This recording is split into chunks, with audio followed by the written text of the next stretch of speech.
আসসালামু আলাইকুম, ওয়েলকাম করছি রিয়াসাদ আজিম। ভিন্ন ধর্ম মতাদর্শের যারা শুনছেন সবার প্রতি আন্তরিক কৃতজ্ঞতা। ভিন্ন মতাদর্শের এবং ধর্মের যারা রয়েছেন, আপনারা যে মন খুলে আমাকে গালিগালাজ করেছেন এতদিন, সেটার জন্য আপনাদেরকে শুভেচ্ছা এবং অভিনন্দন জানাচ্ছি। ইফতারের পরবর্তী সময় তাসকিন আহমেদ গণমাধ্যমের মুখোমুখি হয়েছিলেন এবং তাসকিন কেন্দ্রিক আইপিএল কেন্দ্রিক যে কয়েকটা ভিডিও বানিয়েছি, কন্টেন্ট বানিয়েছি।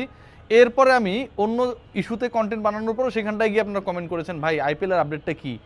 মানে আইপিএল আমি যেসব খবর দিয়েছি আপনাদেরকে রিগার্ডিং তাসকিন এন্ড মুস্তাফিজ, সবগুলো ভুয়া ছিল। তাসকিন আহমেদ কি বললেন সেই ব্যাপারটা শেয়ার করি, তারপরে আপনারা আপনাদের নিজেদেরকে গালি দিতে পারেন, কোনো সমস্যা নেই, এটা কেউ দেখবে না, জানবেও না। প্রথম খবর যেটা, সেটা হচ্ছে তাসকিন আহমেদকে জিজ্ঞেস করা হয়েছিল যে আসলে আইপিএল নিয়ে কোনো ধরনের অফার রয়েছে কিনা। তাসকিন আহমেদ বলেছে তার সাথে যোগাযোগ করা হয়েছে। যে যোগাযোগের কথা আমিও বলেছি যে তাসকিন আহমেদের সাথে যোগাযোগ করা হয়েছে। তাসকিন আহমেদকে জিজ্ঞেস করা হয়েছিল তাসকিন আহমেদের সাথে যোগাযোগ করা হয়েছে কোন ফ্র্যাঞ্চাইজির মাধ্যমে। তাসকিন আহমেদ সেখানটায় লখনৌর কথাই বলেছেন যে লখনৌ থেকে যোগাযোগ করা হয়েছে। তাসকিন আহমেদ এখন পর্যন্ত এনওসি চাইছেন কিনা সেই ব্যাখ্যাটাও আমি আমার মতো করে দিয়েছিলাম, নিশ্চয়ই আমি খবরটা পেয়েই দিয়েছিলাম।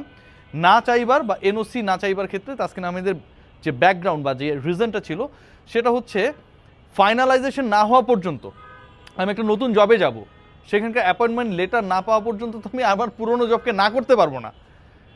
রিজনটা সেটাই, যেহেতু লখনৌর সাথে কথা হয়েছে, তাকে অ্যাপ্রোচ করা হয়েছে, এখন পর্যন্ত দুপক্ষের 2-2-4 মিলে নাই। তার মানে এই না যে মিলবে না বা মিলছে না, মেলার কোনো সম্ভাবনা নেই। তিনি দোয়া চেয়েছেন যেন খেলতে পারেন, সে কারণেই তিনি এনওসির জন্য অ্যাপ্লাই করেন নাই বা চান নাই। চতুর্থ যে বিষয়, যেটা নিয়েও আপনারা আসলে অনেক আজে বাজে কথাবার্তা বলেছেন, আমি বলেছেন যে ক্রিকেট বোর্ডের অন্তত তাসকিনকে এনওসি দেয়া নিয়ে কোনো ধরনের সমস্যা নেই। তাসকিনকে সেই প্রশ্ন করা হয়েছিল, তিনি বলেছেন এবারের মৌসুমে শুধু তিনি না, যে কারো ব্যাপারেই যদি আইপিএলে কারো কল আসে ফুল সিজনের এনওসি দেওয়া হবে। তাহলে কি দাঁড়াইলো? তাহলে দাঁড়ালো আইপিএলে বাংলাদেশে তাসকিন আহমেদের অফার আছে। তাসকিন আহমেদকে লখনৌ এখন পর্যন্ত চুজ করেছে। থার্ড যে পয়েন্টটা, সেটা হচ্ছে তাসকিন আহমেদ এনওসি চাচ্ছেন না, কারণ 2-2-4 মিলেনি এবং সেটা মেলার সম্ভাবনা রয়েছে। ফোর্থ যে পয়েন্ট, ফুল সিজন তাসকিন খেলতে পারবেন। এর বাইরে ইনফর্মালি তাসকিনের সাথে শেয়ারিং হচ্ছিল। সিরিয়াসলি বাংলাদেশের যারা মোটামুটি স্পোর্টস রিলেটেড রিপোর্টিংয়ের সাথে জড়িত, বাংলাদেশের প্রত্যেকটা হাউজের সদস্যরাই ছিলেন, তাসকিন ছিলেন, আমি ছিলাম, আমি তাকে প্রশ্ন করছিলাম যে তাসকিন কী অবস্থায় রয়েছে ব্যাপারটা। তাসকিন যেটা বলেছেন সেটা হচ্ছে যে যদি যে আলোচনাটা হচ্ছে এবং যেই সিচুয়েশনে আলোচনাটা হচ্ছে, আলোচনাটা তো একটা সিচুয়েশনের কারণে হচ্ছে, মেগা নিলামে তো তাদেরকে নেওয়া হয়নি। সিচুয়েশনটা হচ্ছে বিসিসিআই 3 জন পার্টিকুলার পেসারের ব্যাপারে এখন পর্যন্ত এনওসি দেয় নাই। সিরিয়াসলি বিসিসিআই ভারতীয় ক্রিকেট বোর্ডের এনওসি সংক্রান্ত ইস্যুতে 3 জন পেসারের ভাগ্য ঝুলে রয়েছে। ফরেন না, তারা হচ্ছে তাদের লোকাল এবং তাদের ইস্যুতে কিছু ঝামেলা রয়েছে, নাম্বার 1। নাম্বার 2 যেটা, সেটা হচ্ছে যেহেতু এই সংক্রান্ত ঝামেলা রয়েছে, পেস ডিপার্টমেন্টে ঝামেলা রয়েছে, তাসকিনের সাথে আমাদের খুবই পরিচিত একজন যোগাযোগ করেছিল, শ্রীনিবাসন চন্দ্রশেখরন। বাংলাদেশ দলকে এখনও এই বুকের মধ্যে রাখেন, বাংলাদেশ দলের কম্পিউটার অ্যানালিস্ট ছিলেন। যখন এখানটায় কেউ টিকতে পারছিলেন না, চান্ডিকা হাতুরু সিংয়ের সেই সময়টা অ্যালেন ডোনাল্ডরা সবাই চলে গেলেন, শ্রীনিবাসন চন্দ্রশেখরন তিনিও চলে গিয়েছিলেন, আইপিএল ফ্র্যাঞ্চাইজির সাথে কাজ করেন। এবার তিনি লখনৌর সাথে কাজ করছেন।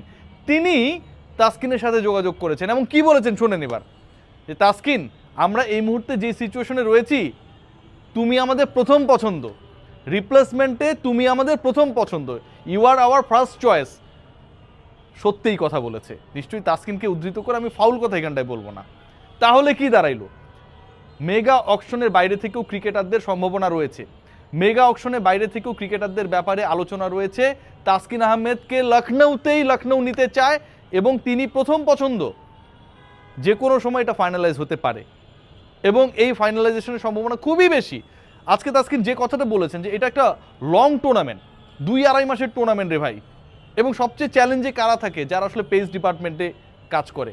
পেসাররা যে কোনো সময় ইনজুরিতে পড়তে পারে। আমরা দেখেছি চ্যাম্পিয়ন্স ট্রফির আগে কত পেসার ইনজুরিতে পড়েছে। চ্যাম্পিয়ন্স ট্রফি কয়দিনের টুর্নামেন্ট ছিল? অনলি 20 ডেজের টুর্নামেন্ট। আইপিএল সেখানটায় প্রায় 2.5 মাসের টুর্নামেন্ট। চ্যাম্পিয়ন্স ট্রফির লেন্থের থেকে সেটার লেন্থ হচ্ছে 4 গুণ বেশি।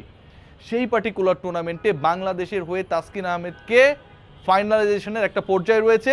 ফাইনাল হয়ে গেলে বাংলাদেশ ক্রিকেট বোর্ড দেয়ারই না ডিসিশন, তাসকিনকে ফুল সিজনের জন্য খেলতে সেখানটায় দেয়া হবে, কোনো ধরনের না করা হবে না।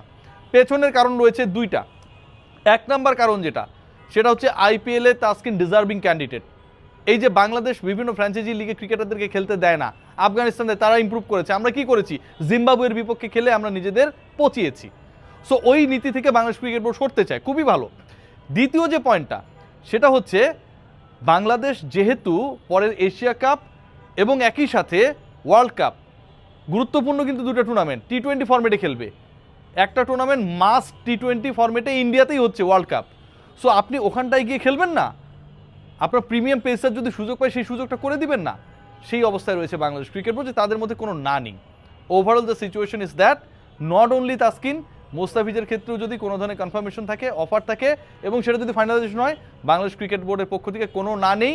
ডিসপাইট দ্য পাকিস্তান সিরিজ, পাকিস্তানের বিপক্ষে বাংলাদেশের টেস্ট রয়েছে, সেই টেস্টে তাসকিন আহমেদ যদি আইপিএলেও দল পান, তাকে খেলতে হবে কিনা এই প্রশ্ন যদি ওঠে, উত্তরটা হচ্ছে না।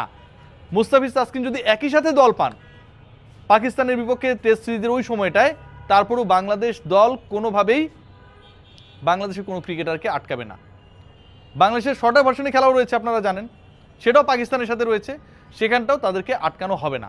সো বাংলাদেশ দলের সুখবর যেটা, তাসকিন আহমেদের সাথে আলোচনা হয়েছে, আলোচনায় তিনি 1 নম্বর পছন্দ, ব্যাটে বলে মিললে ফাইনালি তাসকিনকে কল দেবে এবং বাংলাদেশ ক্রিকেট বোর্ড তাকে আটকাবে না। সবাই ভালো থাকবেন, টেক গ্রেট কেয়ার। মন খুলে আমাকে গালি দিতে পারেন, নিজেদের দিতে পারেন।